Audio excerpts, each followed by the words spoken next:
Hi, you guys. This is Auntie Nisi and Nick, the aunt and cousin you actually like. Hey, you guys, thank you for joining us for another podcast today. We hope everyone is well. We hope you enjoyed your wonderful new year. Happy 2023. We hope that you all enjoy bringing in this new year, and we're just so grateful to be here. So today, you guys, we're going to get into this podcast. Recently, I know that most of y'all have seen it. Akon. He was on an interview. He was talking to a young lady, and he was defending Nick Cannon. So Nick Cannon, you know, how many kids does he have? He's got like 12. He's got a lot of kids, y'all. We're gonna say he got his tribe. He got his tribe of kids, and the lady was talking to Akon, and he was obviously defending Nick Cannon because he feels like he divides up his time well enough. Now, it didn't ring well for a lot of people, including myself. You saw that interview, Nisi. Yes. What did you think about it? I saw it, and I was very thrown off in a lot of different areas. Yeah. Because he was glorifying, like having a lot of kids, no problem. Because I'm a great provider, and I take care of them, and their house, their clothes, their well-being is taken care of. Yeah. But it's just so much more than just providing a roof and clothes and exactly little things, essentials that it takes for a child to exist and live. But we're also talking about children thriving. We're talking about other areas other than just the obvious. That's the bare minimum. Thank you. What about bare minimum at best? Exactly. What about being examples of adulthood? It's about being an example of what a real grown behind man in a family structure looks like. It's the emotional support that needs to be there. Yes. What about you got all those kids? There is no way you can just be 100 on everything. Because it's more than just shelter, feeding, and clothing. Yes. And each child is different. And spending time with the kids, making sure they are developing mentally, socially, and spiritually. Yeah. I mean, and the leads go on and on and on and on. But you know what really chaps my ass? Like I gotta tell it, you guys. Go ahead, Mama. What really gets me is when he said he FaceTimes. Like, I get it. Okay, if you're on tour and you got all that, I get it. But in your downtime, when you get home, when you're off the road, whatever your line of work may be, you need to be there for those kids. Because what struck a nerve with me when he was just like, oh, I don't do the recitals, that's for white people. I was like, wait a minute. Like, if you actually sit there and you think just throwing money out on a kid and saying, well, I give you the house and I give you, the shelter, I give you the things you need. If you think that that's the only thing a kid cares about, you are already lost. Like, I cannot tell you how many times I have heard people, both men and women, talk about their fathers not being there. And you can listen to the hurt in their voices. Like, you can hear it. You can hear the pain when they talk about it. And even worse, sometimes you have fathers that are there in the home and they're still absent, meaning that they're emotionally detached from their children. Yes. Yeah. And they think, oh, well, that's the mom's job. That's the mom's job, the nurturing and I'm like, no. Those kids came out of your balls, buddy. You're just as responsible as the mother. Yeah. To make sure that they are well-rounded and everything. Mm-hmm. But I just can't get with that. I mean, but you know what? Mm-hmm. You have to think about where this information come from. Yeah. Where their idea of what a parent looks like. Mm-hmm. Because and it has to come from their own upbringing. Mm-hmm. It has to come from their own parenting, what they know what parenting to be, because it's different in other people's eyesight. Yeah, it's totally different. It's more than a check. It's more than providing. It's right. But you gotta I'm not be there. shocked. So yeah, not knowing his background or how he came up, Akon. Mm-hmm. Or anybody for that. I think Akon needs to shut the hell up. That's what I think. You can raise your kids and their consenting mothers the way you want, but stop trying to advise other people. Yeah, I heard him say, on the interview, he says, well, he provides for the kids and the mother, and he protect them. Yeah. The mother and the kids.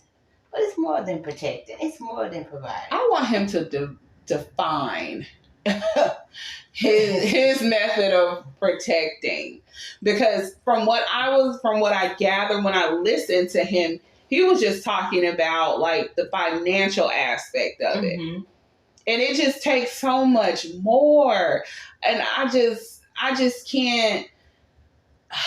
I would have such an issue with someone who just thinks that's all a kid needs. Mm-hmm. You know, a lot of, because it plays out, no matter what anyone wants to admit to or not, it plays out in their adulthood. Yeah, it does. The last relationship that I was in, this guy, he, whenever he talked about his father, he would get so emotional. And the sad thing about it, his father was right there in the home. But at the same time, he was hurt from certain things that his father refused to do for him. Or, I guess, in certain aspects he couldn't do it, but it affected him. Mm-hmm. And, I really have to call this one out, because people just don't believe, or they don't want to see just how detrimental that can be on your kids down the line. Mm-hmm. And you can't even point any fingers when you look at a woman who's been hurt from a parent not being there, or, a guy from, being hurt from his parent. It takes a toll on both genders. Mm-hmm. And we can't get old into our adulthood and point the fingers and say, oh, well, she's got daddy issues or he's got mommy issues. Mm-hmm. A negligent parent is a negligent parent. Right. And we need to start taking some accountability within ourselves, because we already understand kids, they are subjected to so much more these days, especially with like social media and things like that. The world has changed drastically. Everything's on social media now. Mm-hmm. And things are less personal. You see families that are not even eating dinner together. Everyone is so detached. And it's so sad. It's so sad. And what makes it worse is when we sit here and we know homes are divided, but we're blaming each other. We're going back and forth and, oh, she's toxic because she wasn't raised in a 2-parent home. Okay, well, a lot of you men were not raised in a 2-parent home either. It's not just these women out here. It's a lot of guys who have suffered the same thing through their childhood. And unfortunately, they grow up and they think, well, let's say they get a good job and they get some money. The first thing that they want to do, they want to get out there. They want to get out there. You want to have a bunch of babies. And I love how Lovely T on YouTube broke this down. Shout out to Lovely T and all the tea sippers. I love how she broke this down when she was talking about the whole situation with Nick Cannon and Akon. She was like, if you just want to go out there and sleep with a bunch of women because you got the money to do it, and you just want to have a whole bunch of different little versions of you, just say that. But don't make an excuse for your fuckery. Like just say be straight up. And if the women are consenting to that, then that's just what it is. Exactly. But women, here's where we gotta hold you all accountable. If you know that this man is not the committing type and he's just out there, but you're looking at just the financial aspect of it, you need to understand that that's part of this is gonna be your fault too. Mm-hmm. If that man gets older or if that kid gets older and that father is not the provider that you thought he was gonna be. You know, because I think a lot of people jump into relationships or try to have children by a certain person because of the financial aspect of it. And they're not thinking about it later on down the line. Mm-hmm. They're not thinking about what a toll it's going to take on that kid. You know? Mm-hmm. Have you grown up around that, Nisi, or been witness to it with anyone? Actually, no, I did not grow up around that. But mm-hmm. I look at, friends, I look at people, and I've seen young men that has multiple kids and they have multiple mothers and stuff. Mm-hmm. And I've also seen them where the dad will go the extra mile to mm-hmm. make sure that the kids are at least know each other mm-hmm. and know that they are siblings and they come together and be a family, even when he has them mm-hmm. with him. I have a young man that's in my family. I won't call mm-hmm. his name. I won't even call his place in my life. Of course. But he has quite a few children, and in the summers he get his kids, all of them, and he spends that whole entire summer with them. Mm-hmm. And it's nobody, just him and his kids and his children. Mm-hmm. There is no other than family members that he go and visit with them and have them with them, but no other women, not their mothers, just him and his kids bonding and learning and being together as a family. And I commend him for it, and I look at it with joy in my heart, and I look at it with, he's smart mm-hmm. and he's trying. Right. He might not be doing it right 100% all the time, but he do his best for his children, and sometimes that's all you can give. Yeah. When you done gave your best and you done gave your all, you can sit back and be okay with mm-hmm. that, because the children actually see and know that, the part that their father played in their lives when they were younger. And when they get older, they can look back and learn from this themselves. He's teaching them. Right. And that's what a lot of people need to understand. Like, it's important, whatever you do, even if you have children by multiple women or whatever, however many children you have, you need to make sure you keep those children together. You need to make sure those siblings are together, and that they're in a close bond together. Raise them up together. Do things with them. Because you got to have an understanding of them, because each one of them is going to be different. Yeah, and this comes up to a story that came up last night. Mm-hmm. I heard mm-hmm. this young lady and guy. They got married, mm-hmm. and they had been married for 10 years, had been together 13 years, if I got that correctly. Mm-hmm. And they just not finding out, and they have children together. They have a family, and they just not finding out that they're brother and sister. What? Yes. Hold on, wait a minute. So they are biologically siblings. They are biologically siblings. Like, what? Yes, girl. I seen it on. Oh my Lord! Last night I saw this. It was on TikTok last night. Sorry, but yes, TikTok. Auntie Nisi on TikTok. You know it. On my Bible. It's in my Bible. And this story came up on my TikTok last night. I thought I saved it. Yeah, it was a young lady young guy and girl, and they had been together for 13 years, married for 10 years, have children, and just not finding out that they're brother and sister. And you know what? And it's sad because these parents, you had to right. you had to know something, and you don't tell them. Mm-hmm. What do they do now? You know? Yeah. Where do you go from here? Wow, that's really something. Girl, I was so upset. I was like, everybody dropped the ball. Wow. Oh my goodness. Are you serious? Yes, this was on TikTok. Trying to see if I saved it. But yes. Last night. Wow. I was devastated. So basically you had a guy here who he had so many kids. They obviously didn't know about each other. And boom, there before you know it, this man and this woman, they ran into each other, didn't recognize each other, got married, had kids. Boom. Hey sis, hey bro. Wow.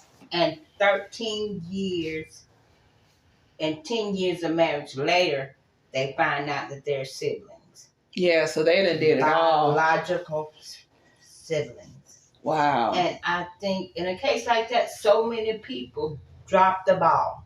Yeah. Because there is no way that should have happened, This is why you need to have like your children brought up together. But but there are certain cases where women have gotten pregnant. They didn't tell the father that they were pregnant, and they went off by themselves and had a baby, and the father didn't know. Mm-hmm. Now we're not referring to those situations. We're referring to people who have willingly gone out there. You have a bunch of children, they're there, and you're not raising them together. You're not telling them about each other. Right. Yeah, that's very detrimental. I think that's damn near traumatizing. Absolutely. Yeah. When they was telling this story, I'm looking at them. You could see the devastation on their faces. Yeah, because they done did it all. They done looped and scooped. What you supposed to do after that? Built a life together. Yeah. There's nothing you can do but continue to live on. Yeah. So did they continue to stay married and raise their children? What happened? It didn't go that deep. They just opened the can, up about and said what happened. Yeah, what's going on, that they are brother and sister. Mm-hmm. And that they have been together for 13 years, and they have been married for 10 years, and they have a family together. Mm-hmm. And now finding out that they are siblings. Wow. And that's sad and pathetic. And there's so many people you could point the finger at, but at the end of the day, it's the parents. Exactly. Because I feel like whether you have the financial means or not, but even if you have the financial means to have a lot of children, that doesn't necessarily mean that you should. Honestly, I feel like it's almost a form of narcissism, like or egocentrism, I guess. Like you're just all about yourself. You want to see all these little different versions of you. Like Lovely T said, shout out to Lovely T and all the tea sippers. She broke it down the best, and she was just like, if you want to go out here and sleep with a bunch of women, just say that. You want to have a bunch of kids by a bunch of different women, see what they look like, just say that and do that. Yeah, and if those women are consenting to it, then it is what it is. But just don't go out there and just be like, try to act all deep and like, I have I have these many children because I have to do this, and they're my lifelong. Just keep it real. Keep it a buck. Like, but again, accountability, both men and women, when you have children, understand from the time their life begins to the time your life ends, you are a parent. First. Yes. And you need to take into account that your children will pass on what they have learned from you to their children. And apply it to their lives. And yes. 9 times out of 10, repeat the same behavior. Right. So take accountability, because it takes two. And it's don't do none of this finger pointing is going to help your children. You know, if you can't make it work as a couple, or, you know, you can't stay in a relationship together, co-parent to the best of your ability. Because at the end of the day, that's the person you raw dogged it with. That's the person that you procreated life with. And you're both equally responsible. So with that being said, we're going to wrap this podcast up for today. Thank you for listening. We love you. Stay safe out there, you guys. And we'll see you next time. Bye.